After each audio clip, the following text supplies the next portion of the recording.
정기적으로 터지고 있어요. ADD 기밀 유출, KDDX 기밀 유출, 그리고 D 기공의 그 총기류 기밀 유출 이렇게 터질 때마다 방사청 되게 소극적으로 축소하려고 하잖아요.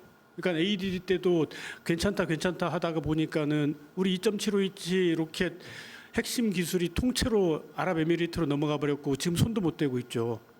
그리고 KDDX도 개념 설계 훔쳐간 거 현대중공업이 기본 설계에 안 썼다고 했는데 지금 재판 나오는 거 보면은 거의 쓰는 걸로 나오고 있어요.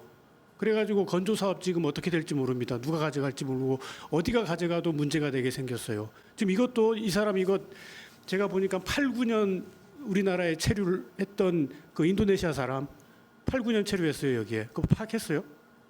현재 특별히 말씀드리는 사항은 없습니다. 그 USB 듣고 갖고 들어갈 수도 없는데 가져갔다는 건 밖에서 뭔가를 했다는 거고 그러면은 USB 안에 것만 보는 게 아니라 그 외부에 있었던 USB에 자료를 넣기 위해 이 사람이 입수했던 자료가 어떤 건지까지 다 봐야 되는 거예요. 말씀처럼 그런 사항들은 조사 결과를 보시고 근데 제가 기다려주시기 듣기에는 바랍니다. 그 사람 저기 노트북도 압수 안 했다는 얘기가 있던데. 브리핑 시작하겠습니다. 이 방사청은 이번 KF-21 기밀 유출 시도 사건을 어떻게 인식하고 있는지 말씀 좀 해주세요. 저희 청은 이번 상황에 대해서 엄중하게 지금 상황을 바라보고 있습니다. 엄중하게 바라본다 그러는데 저 카이는 이번에 유출될 뻔했던 그 물건들이 뭐 중요한 게 아니다 일반 자료다 그런 얘기를 하는데 그 카이의 자세가 맞다고 생각하십니까? 일부 보도가 그렇게 된 거는 알고 있는데 일단 현재 그 정부 합동 조사가 진행 중에 있기 때문에 그 조사 결과에 따라서 그 상황을 판단해야 될 것 같습니다. 그럼 방사청도 사실 그런 얘기를 했어요. 카이도 그 직원들이 기자들한테 접촉할 수 있는 직원들이 똑같은 얘기를 하는 게 일반 자료다라고 얘기하는데 카이는 사고 사업장인 거고 이를테면 피의자 같은 그 업체인데 거기서 지금 증거 자료를 조사해 가지고 이게 문제가 안 된다고 얘기해 버리면은 이거 되게 이상하지 않습니까? 예, 그래서 방사청도 같은 이야기를 해요. 저희는 그렇게 공식적으로 말씀드린 적이 없고요. 기자분들이 그런 질의를 저한테도 하실 때도 저희도 해당 그 업체 자체가 조사를 받고 있는 그런 업체이기 때문에 거기서 나오는 입장 자료보다는 향후에 정부 합동 조사 결과에 따라서 상황을 판단하실 말씀을 드리고 있습니다. 방사청도 좀 유심하게 보세요. 그러니까 이전에 우리 기밀 유출 여러 번 터졌잖아요. 정기적으로 터지고 있어요. ADD 기밀 유출, KDDX 기밀 유출, 그리고 D 기공의 그 총기류 기밀 유출 이렇게 터질 때마다 방사청 되게 소극적으로 축소하려고 하잖아요. 그러니까 ADD 때도 괜찮다 하다가 보니까는 우리 2.75인치 로켓 핵심 기술이 통째로 아랍에미리트로 넘어가 버렸고 지금 손도 못 대고 있죠. 그리고 KDDX도 개념 설계 훔쳐간 거 현대중공업이 기본 설계에 안 썼다고 했는데 지금 재판 나오는 거 보면은 거의 쓰는 걸로 나오고 있어요. 그래가지고 건조 사업 지금 어떻게 될지 모릅니다. 누가 가져갈지 모르고 어디가 가져가도 문제가 되게 생겼어요. 지금 이것도 이 사람 이거 제가 보니까 8, 9년 우리나라에 체류를 했던 그 인도네시아 사람 8, 9년 체류했어요 여기에. 그거 파악했어요? 현재 특별히 말씀드리는 사항은 없습니다. 그 USB 듣고 갖고 들어갈 수도 없는데 가져갔다는 건 밖에서 뭔가를 했다는 거고 그러면은 USB 안에 것만 보는 게 아니라 그 외부에 있었던 USB에 자료를 넣기 위해 이 사람이 입수했던 자료가 어떤 건지까지 다 봐야 되는 거예요. 말씀처럼 그런 사항들은 조사 결과를 보시고 근데 제가 기다려주시기 듣기에는 그 바랍니다. 사람 저기 노트북도 압수 안 했다는 얘기가 있던데. 그 상황에 대해서는 저희도 특별히 말씀드릴 사항은 없고 현재 조사가 진행 중이기 때문에 세부적 답변이 좀 제한된다는 거 양해 부탁드리겠습니다. 그러니까 카이는 이걸 어떻게든 저기 축소해가지고 넘어가고 싶은 생각이 있을지 몰라도 방사청 그렇게 하면 안 될 겁니다. 예, 지금 외국 방산업체들 눈 시퍼렇게 뜨고 보고 있어요. 근데 그 사람들이 제가 주말간에 접촉해서 물어봤더니 카이 안 믿는데요. 신뢰 회복하기 위해서라도 명명백백하게 밝혀내야 될 거예요. 그 사람이 가져간 게 뭔지. 관련 법규에 따라 철저하게 확인할 예정입니다. 그 KF-21 그 기밀 유출 관련해 가지고 그 해당 인물이 한국에 오래전부터 오랫동안 있었고 KF-21 체계 개발은 2016년에 정식으로 시작 착수를 했잖아요. 그렇다면 근데 이제 와서 갑자기 USB가 툭 튀어나왔던 거 보면은 분명히 그 이전에도 했을 거라는 심증이 꽤 강하거든요. 주변에서 그런 이야기도 많이 돌고 있고 그와 관련한 부분까지 조사가 진행이 될까요? 그런 지금 조사 진행 사항에 대해서는 현재 합동 조사가 진행 중이니까 조금만 기다려 주시기 바라겠습니다. 합동 조사라고는 하지만 USB 안에 있는 자료가 어떤 가치가 있고 이게 어떤 문제가 있고 어떤 이해관계가 얽혀 있는 기술인가를 알 수 있는 곳 가장 잘하는 곳은 카이를 빼면은 방사청이에요.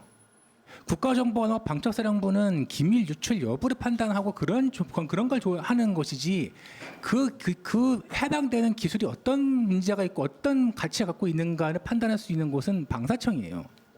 방사청에서 명확하게 그거를 딱 가름을 타야 협동조사가 빨리 되든가 빨리 되고 그리고 공정하게 되지 않겠습니까? 아까 말씀하신 대로 카이가 하고 있는 해명을 믿는 사람이 바깥에서는 거의 없어요. 믿을 수 있냐는 거예요. 그런 상황에서 불신이 이렇게 커져 있는데 이 불신이 국내만 아니라 해외로까지 번진다면은 KF-11 저거 해외 수출이든 뭐든 할 수 있겠어요? 방사청에서 좀 더 엄중하게 봐야 되는 거 아닌가 싶은데요. 네, 엄중하게 지금 바라보고 진행하고 있습니다. 아니 집에서 바퀴벌레 한 마리 나왔을 경우에는 바퀴벌레가 집에 한 마리만 있다고 하진 않아요. 더 많은 바퀴벌레가 집에 있는 것이 상식이잖아요. USB가 하나 나왔는데 심지어 반입도 안 되고 USB 내부에서 쓸 수가 없고 저도 카이를 여러 번 가봤지만 보안이 진짜 세요. 카이 직원이라고 해서 모든 시설에 들어갈 수 있는 거 아니에요. 컴퓨터 접근도 안 되고. 그런데 거기서 인도네시아 연구원이 USB를 들고 나왔다? 그렇다면 안에 분명히 문제가 있는 거 아니겠어요? 비인가된 저장 장치가 있든 아니면 누가 내부 조력자가 있든 뭐든 거 있는 거 아니겠어요? 근데 지금 조사하는 얘기를 들어보면은 속도가 지지부진해요. 주거지는 뭐 혹시 살펴보셨나요? 거기 그 해당 연구원의 주거지. 세부적인 사항들은 현재 조사 중이니까 다시 한번 기다려 주시길 양해 부탁드리겠습니다. 조사가 끝나면은 발표를 하실 건가요, 그러면? 그 부분은 현재 그 합동으로 지금 국정원 포함 합동으로 하기 때문에 관련 기관과 협조해서 어떻게 발표 드릴지는 논의를 해봐야 할 것 같습니다. 저기 USB가 하나가 아니고 뭐 한 100개 된다는데 한 개가 맞습니까? 아니면 뭐 여러 개입니까? 다시 한번 말씀드리지만 세부 사항에 대해서는 특별히 말씀드릴 사항이 없습니다. 현재 조사가 진행 중이기 때문에 말씀드릴 내용도 없고요. 현재 조금만 기다려달라 다시 한번 말씀드리겠습니다. 그 조사가 진행 중이면 뭐 그게 뭐 내용이 기밀이 아니다, 별거 아니다 중간에 보도가 나오니까 아니라고 그렇게 얘기는 했는데 그러면 조사 끝낼 때까지 그런 얘기도 말았어야죠.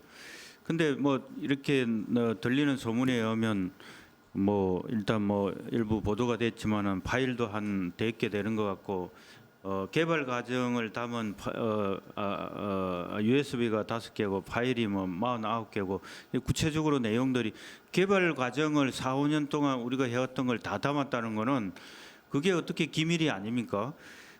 뭐 군사 기밀이라고 뭐 이렇게 적혀 있는 것만 기밀이 아니고 개발 과정 자체가 저 보안상 아주 중요한 문제들인데 그런 문제들에 대해서 너무 좀 성급하게 발표를 입장을 얘기하고 한 거 아닌가 하는 생각도 들고 상당히 좀 파장이 심각할 것 같은데요. 이 아까 얘기한 대로 그 조사 결과를 좀 다 공개하는 게 옳다고 생각합니다. 네, 알겠습니다.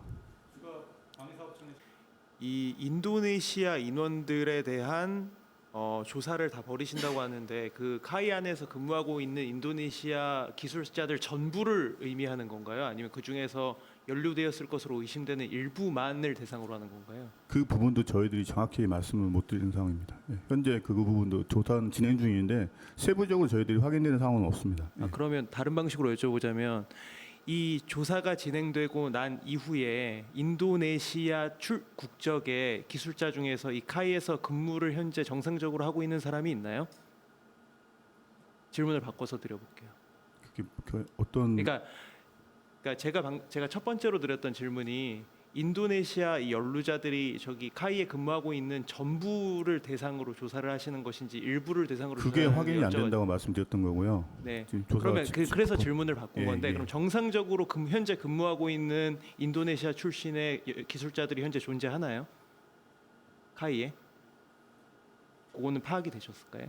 정상적이라는 게 그러니까 일상적으로 그냥 이 사건과 무관하게 아무 혐의점이 없어서 그냥 무관하게 정상적으로 카이에서 본인이 하던 일을 지금 계속해서 근무하고 계시는 분이 있는지 그 부분도 저희가 확인은 안 됐고 카이에서 업무를 하고 있는 상황이기 때문에 제가 정확히 저희에서는 말씀드릴 상황은 없습니다. 예. 알겠습니다. 카이에 파견 와 있는 인도네시아 기술자들이 제가 알기로는 14명으로 알고 있는데요. 그분들이 지금 뭐 4, 5년간 지금 계속 왔다 갔다 하면서 실질적으로 그 USB나 어떤 걸 통해서 기술이 다 빠져나간 거 아니냐 이런 얘기도 들릴 정도로 좀 뭐 사실은 조사는 해봐야 되겠지만 그 조사가 되겠습니까? 빠져나간 거? 그런 부분들에 대해서 한번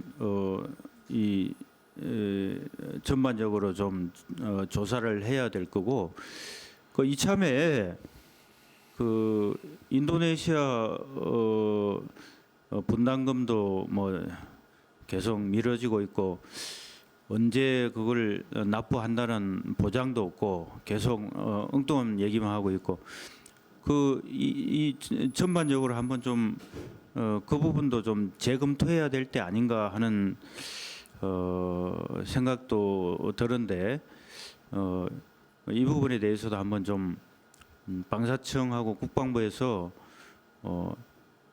좀